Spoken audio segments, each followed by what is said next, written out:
The supply closet smelled like metal and dust. Staff Sergeant Rachel Moore sat on an overturned crate, phone displaying a photo of her 4-month-old daughter in the other. She had exactly 12 minutes before the next patrol briefing. Outside the door, voices drifted past. Moore's in there again, third time today. How's she supposed to focus on missions when she's thinking about diapers? Rachel heard every word. She'd heard worse. The whisper started the day she returned from maternity leave 6 weeks after giving birth. Because that's all the military allowed before deployment orders kicked back in. To distracted, liability, should have stayed home. But Rachel didn't have the option to stay home. Single mother, no family support.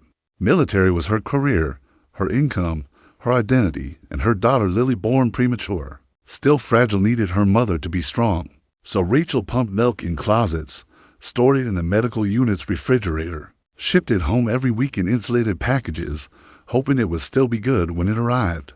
And she did her job perfectly, every patrol, every mission, every briefing, until the day the bomb hit the market and being a mother became the exact skill that saved a life. Before we begin, make sure to subscribe so you never miss these true tales of courage. And tell us in the comments, where are you watching from today? Rachel Moore had joined the Army at 18, young, determined, running from a childhood that had taught her survival meant being tougher than everyone else. She climbed ranks through sheer will, made sergeant by 24, staff sergeant by 27, and every stripe, every commendation, every ounce of respect in a world where women still had to prove themselves twice as hard. It wasn't planned. The relationship didn't last. And when Rachel found out at 12 weeks, she had a choice, leave the military or push through. She chose to push through. The pregnancy was difficult, preeclampsia, bed rest, emergency C-section at 34 weeks. Lily arrived weighing for pounds, spending 3 weeks in NICU while Rachel recovered and tried to figure out how to be both a soldier and a mother. Her deployment orders came 6 weeks postpartum. Afghanistan, 12-month rotation, non-negotiable. You can request extension, her commander had said. Family hardship. No, sir, Rachel had replied, still sore from surgery, still exhausted from sleepless nights with a newborn, who couldn't regulate her own body temperature yet. I'm ready. She wasn't ready.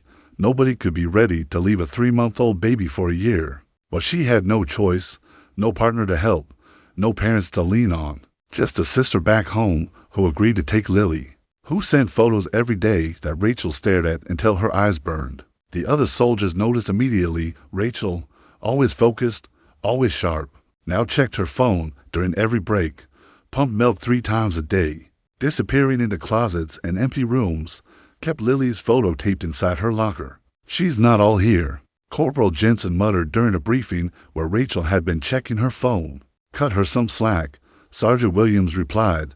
She just had a kid. Exactly. So, why's she here? Rachel heard it, pretended she didn't, kept her head down, kept working, kept proving she could do both, be a mother and a soldier. But the weight of judgment pressed down every single day, the feeling that she was failing at both. Not present enough for Lily, not focused enough for her unit. And then came the day that changed everything. The patrol was routine, market district sweep, build rapport with locals, show presence. Standard counterinsurgency operations that made up most of their days. Rachel walked point with her squad, eyes scanning rooftops, alleys, crowds. Her body moved on autopilot, train responses honed over ears. But her mind, as always, held a small corner reserved for Lily. Her sister had sent a video that morning, Lily smiling. Actually smiling, not just gas. For months old and finally recognizing faces, responding to voices. Rachel had watched it 12 times before patrol, memorized every detail. The way Lily's eyes crinkled, the tiny sound she made that was almost a laugh. The explosion came without warning. The blast wave hit like a fist, throwing Rachel into a concrete wall. Her ears rang, vision blurred. Training kicked in. Check yourself for wounds. Check your weapon. Check your squad. Market Square. Someone was shouting into the radio. Rachel scrambled to her feet. The marketplace was chaos, smoke, screaming, bodies on the ground, civilians running. Her squad was already moving, establishing perimeter, calling for medevac. We need a casualty count. Lieutenant Morrison's voice cut through the chaos. Rachel ran toward the blast site. years of training overriding the shock, the fear, the ringing in her ears. She'd done this before. Stabilize the wounded, establish security, wait for evacuation. But this time was different. This time, through the smoke and screaming, Rachel heard something nobody else did. A cry, faint, muffled, not an adult scream of pain, something else. Something that made every nerve in her body lock onto that sound. A baby crying. More. Perimeter. Morrison was shouting orders, coordinated response, but Rachel wasn't moving. She was standing perfectly still in the middle of chaos, head tilted, listening. There it was again, faint, underneath the rubble of a collapsed market stall, a cry that rose and fell with the distinctive pattern she'd memorized over for months of sleepless nights. Distressed infant, not injured adult, not wounded civilian, a baby, trapped, sir. Rachel's voice cut through the radio traffic. I hear a child, under the rubble, north side of the blast. More, we have multiple casualties. It's a baby, sir. I can hear it. Morrison hesitated. The priority was securing the area. Treating visible wounded, establishing evacuation. Searching through rubble took time they might not have if secondary attacks were coming, but Rachel was already moving. She dropped to her knees beside the collapsed stall, pressing her ear against the debris. There, muffled by wood and fabric and dust, was the unmistakable sound of an infant crying in a patter. That meant terrified but breathing. I need help here. Rachel started pulling away. Debris carefully, methodically. Years of training telling her how to move rubble without causing further collapse. Williams appeared beside her. More, are you sure? Listen. He pressed his ear close, frowned. I don't. Trust me. Rachel's hands kept moving. There's a baby under here. Something in her voice made Williams key his radio. We need hands at Moore's position. Possible. Infant casualty. 3 more soldiers joined them. They worked fast, removing debris piece by piece. Rachel directed them. Careful here. Support that beam. Slow. Slow. Her hands steady even as her heart hammered. 30 seconds. A minute, 2. And then they pulled away a section of collapsed fabric awning, and there she was. An infant. Maybe 6 months old. Covered in dust. Screaming with the full force of healthy lungs. But alive. Completely, miraculously alive. Rachel's hands moved on pure instinct. Check airway. Check breathing. Check for visible injuries.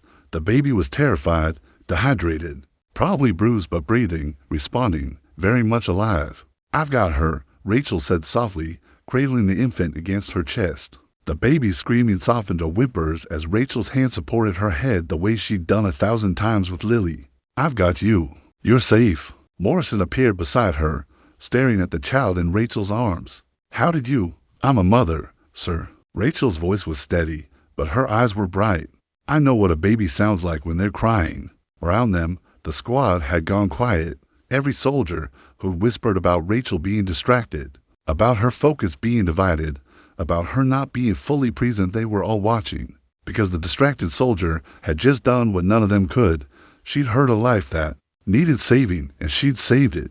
The medics arrived and took the baby from Rachel's arms with gentle efficiency. You found her just in time, the lead medic said. Another few minutes in this heat, dehydrated like this. He didn't finish. Didn't need to. Rachel nodded, her arms suddenly feeling empty without the weight of a child. She watched them work, watched them stabilize the infant, watched them load her into the evacuation vehicle alongside wounded adults. More. Lieutenant Morrison's voice was quiet. Good work. Just doing my job, sir. No. He shook his head. That was something more than training. Nobody else heard her. I've been listening to a baby cry for 4 months. Sir, Rachel's attempt at humor came out shaky.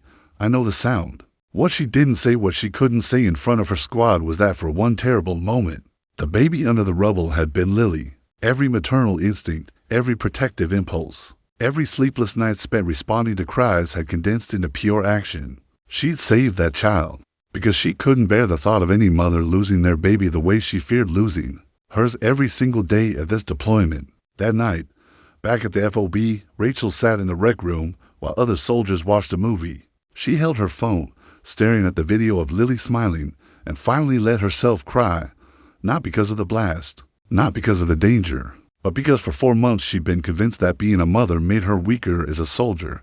Today proved it made her different. Not weaker, different. Corporal Jensen appeared beside her, standing awkwardly. Hey, more.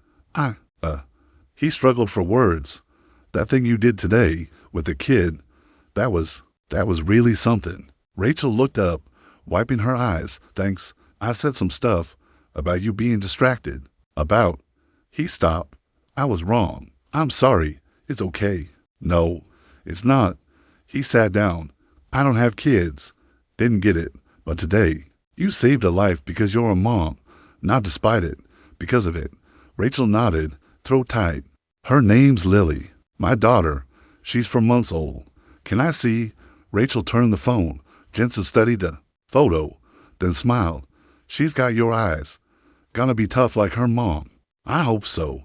The rest of the squad drifted over, one by one, asked about Lily, shared their own stories, kids, siblings, nieces, and nephews. The wall that had separated Rachel from them for 4 months dissolved in a single evening, because they finally understood being a soldier and being a parent were in opposing forces. They were complementary strengths, and Rachel Moore embodied both. 12 months later, Rachel Moore stood in an airport terminal, hard hammering as passengers streamed through the arrival gate, and then she saw her sister Emma, walking through the crowd, carrying a bundle in her arms that had grown impossibly bigger, impossibly more real than any photo could capture. Lily, 16 months old now, toddling, talking, a tiny person Rachel had missed becoming. Lily, baby, look, Emma said, kneeling down. That's Mama. Can you say hi to Mama? Lily stared at Rachel with uncertain eyes. A year is a lifetime for a baby. She didn't remember. The woman reaching out with shaking hands, tears streaming down her face. Rachel knelt on the airport floor, not caring who saw, not caring about the soldiers in uniform walking past. All that mattered was the small girl watching her with big, cautious eyes. Hi, baby girl, Rachel whispered. I'm home. Mama's home. Lily tilted her head, studied Rachel's face, and then slowly, tentatively she reached out one small hand and touched Rachel's cheek. Mama. The word broke something in Rachel's chest. She gathered Lily into her arms, breathing in the smell of baby shampoo and innocence, feeling the solid weight of the daughter she'd fought so hard to come home to. Yes, baby, Mama, I'm here. I'm finally here. Emma was crying too, laughing through tears. She remembers, Rachel, she remembers your voice from the videos. Because Rachel has sent videos every week.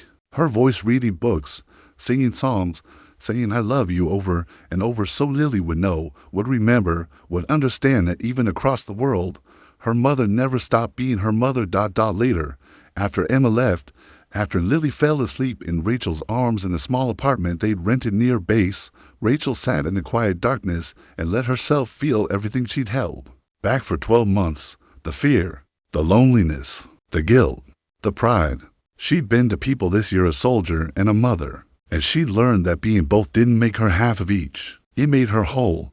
The baby she'd found in the rubble had been reunited with her mother 2 days after the bombing. Rachel had received a letter, translated from Pashto, from that mother. You're a soldier, but you are also mother. You know love that makes us strong. Thank you for hearing my daughter when others could not.